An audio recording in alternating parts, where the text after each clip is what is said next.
Adding your Calendly link to your LinkedIn profile makes it easy for connections to schedule time with you directly. Here's how to add it effectively. Copy your Calendly link. Log into your Calendly account and select the event type you want people to use. Click on Share and then copy link to save the URL to your clipboard.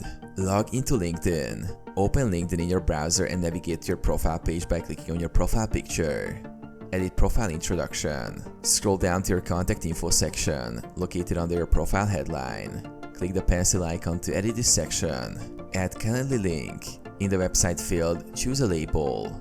Paste your Calendly link in the URL box. If your profile settings allow, you can also use the other option to label it specifically as Schedule a Meeting. Add link to Profile Summary. You can also mention your Calendly link in your Profile Summary or About section.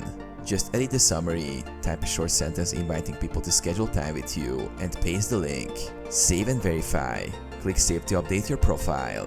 Preview your profile to ensure the link is accessible.